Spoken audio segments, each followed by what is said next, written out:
Hi everyone.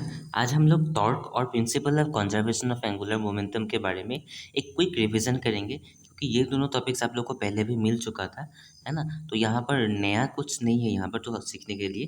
तो torque क्या है आप लोग का? टॉर्क है आपका एंगुलर फोर्स, यानी कि ये फोर्स और ये सिंबल, इस सिंबल को हम लोग टॉर्क कहते हैं, है ना। जब फोर्स को हम लोग किसी भी रोटेटिंग क्वांटिटी में अप्लाई करते हैं, तब जो फोर्स अप्लाई करते हैं उसे हम लोग क्या बोलते हैं? टॉर्क बोलते हैं, है ना। एंगुलर फोर्स, अगर आप लोग शॉर्ट में अगर याद रखना चाहते हो, है ना। टॉर्क का सिंबल होता है ताऊ, जिसे ताऊ कहा जाता है ना। इसका डेफिनेशन कहता है कि द वेक्टर प्रोडक्ट या क्रॉस प्रोडक्ट ऑफ क्या? Position vector and force. तो इसका क्रॉस प्रोडक्ट करेंगे तो क्या निकलेगा हमारे पास? आर एफ साइन थीटा निकलेंगे, है ना। देखिए, मान लीजिए ये ओ पॉइंट है, ओ पॉइंट के ऊपर एक एक्सिस है ना। ये पेन मान लीजिए एक्सिस है, और इस एक्सिस में एक रोटेट कर रहा है पार्टिकल। जैसे इस पॉइंट पर एक पार्टिकल रोटेट कर रहा है ना। और ओरिजिन से इस पार्टिकल का पोजीशन कितना है? आर वेक्टर है, जो ये आर वेक्टर यहाँ पर हम लोगों ने लिखा है। और मान लीजिए इस पॉइंट पर एक फोर्स अप्लाई हो रहा है, एक्सटर्नल फोर्स अप्लाई हो रहा है, और वो फोर्स का डायरेक्शन कैसा होगा?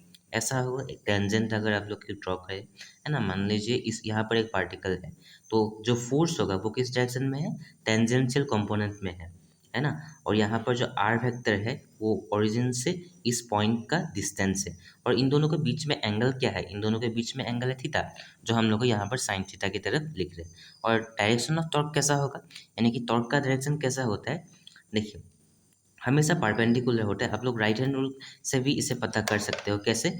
आप लोग पहले क्या करिए, अपने जो आर वेक्टर है, जैसे कि ये आर वेक्टर, ऐसे करिए, फिर फोर्स के डायरेक्शन में ऐसे घुमा दीजिए उंगली को। फिर आपका जो थंब होगा वो इंडिकेट करेगा क्या? Direction of torque. और इस केस में जो मेरा थंब किस डायरेक्शन में? आपके तरफ क्या कर रहा था? जो आप देख रहे हो उसकी तरफ परपेंडिकुलरली क्या हो रहा था? आपके तरफ जा रहा था, है ना। तो वो डायरेक्शन क्या होगा? डायरेक्शन ऑफ टॉर्क होगा, है ना। अब हम लोग देखते हैं principle of conservation of angular momentum. देखिए, किसी भी चीज़ का अगर आप कंजर्वेशन दिखाना चाहते हो तो आप लोग ये दिखा दीजिए कि क्या होगा। वो जो टर्म आप लोग को दिखाना चाहते हो, एंगुलर मोमेंटम दिखाना चाहते हो, तो वो कांस्टेंट होगा, वो दिखा दीजिए आप लोग। यानी कि जो एंगुलर मोमेंटम होता है एल, वो आप लोग कांस्टेंट दिखाइए, तब ये कंजर्वेशन का प्रिंसिपल एप्लीकेबल हो जाएगा, है ना। हम लोग को पता है कि जो टॉर्क है वो क्या है? Rate of change of angular momentum है। नहीं पता आप लोगों को? तो ये देखिए, एंगुलर मोमेंटम का डेफिनेशन क्या कहता है कि cross product of position vector and linear momentum. ये तो पता होगा आप लोग को। Angular momentum L is equal to r cross p, है ना। अब देखिए, पी जो है वो क्या है? Linear momentum. लीनियर मोमेंटम का फॉर्मूला क्या था? एम भी। लेकिन मैं यहाँ पर क्या कर रहा हूँ, इस एल को टाइम के रिस्पेक्ट में डिफरेंशिएट कर रहा हूँ, यानी कि डिवाइड कर रहा हूँ। तो इस साइड में भी करना पड़ेगा। ये क्या हो गया? डीवी बाई डी टी हो गया, है ना। तो डीवी बाई डी टी का फॉर्मूला क्या होता है? Rate of change of velocity acceleration होता है, यानी कि आर क्रॉस एम है।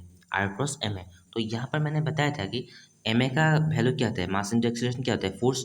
और आर क्रॉस एफ क्या होगा? यहाँ से आर क्रॉस एफ क्या होता है? ताऊ होता है, यानी कि टॉर्क होता है। तो rate of change of angular momentum is equal to torque, हम लोग को मिल गया। अब यहाँ पर हम लोग क्या करते हैं, ये जो टॉर्क है इसका वैल्यू हम लोग जीरो पुट कर देते हैं। यानी कि अगर एक्सटर्नल फोर्स अप्लाई नहीं हो रहा है, एक्सटर्नल टॉर्क अप्लाई नहीं हो रहा है, या नेट टॉर्क अप्लाई नहीं हो रहा है, या जीरो है, तब एंगुलर मोमेंटम क्या होगा हम लोग देख लेते हैं। जब इसको जीरो पुट करेंगे तो d L by d t is equal to zero हो जाएंगे। D L by d t is equal to zero हो जाएंगे। ये छोटे के लिए था। अगर हम लोग इंटीग्रेट कर दें इसे तो क्या हो जाएंगे? D L is equal to zero हो जाएंगे, है ना। ये डी टी अगर इधर चला जाएंगे, है ना, तो क्या हो जाएगा? इंटीग्रेशन करेंगे तो जीरो आया, तो एल को क्या होना पड़ेगा? ऑब्वियसली कांस्टेंट होना पड़ेगा, तभी तो जीरो आएंगे, है ना। तो हम लोग को क्या मिला कि नेट टॉर्क अगर जीरो हुआ तो एल जो है, एंगुलर मोमेंटम जो है, वो कांस्टेंट हो गए। और जो मैंने पहले आप लोगों को कहा था कि किसी भी चीज़ का अगर कंजर्वेशन दिखाना हो तो उसको कांस्टेंट बनवा दीजिए, हो जाएगा। तो ये हम लोग का कांस्टेंट आ गया, तो हैंस क्या कह सकते हैं आप लोग? प्रूफ्ड, है ना। अब आपको एक बोनस टिप यहाँ पर दे देता हूँ कि लीनियर मोमेंटम को अगर आप लोग दिखाना कहा कि आप लोग दिखाइए लीनियर मोमेंटम इज क्या? कंजर्व्ड, तो आप लोग क्या करिए, यही रूल लगाई, F is equal to d B by d t, यानी कि force is equal to rate of change of, ये क्या था? ये एंगुलर मोमेंटम था। यहाँ पर क्या होगा? Rate of change of linear momentum. ये तो क्या है? एंगुलर फोर्स, है ना। तो ये क्या होगा? अगर एफ जीरो है, नेट फोर्स जीरो, तब d p by d t is equal to zero हो जाएंगे, और इसका इंटीग्रेशन करेंगे तो डी पी का वैल्यू जीरो हो जाएंगे। तो यहाँ से आप लोग कह सकते हो p is equal to constant. I hope आप लोग मेरी बात को समझ गए, है ना। तो आज सा क्विक रिविजन, तो मिलते हैं अगली वीडियो में, तब तक के लिए जय हिंद।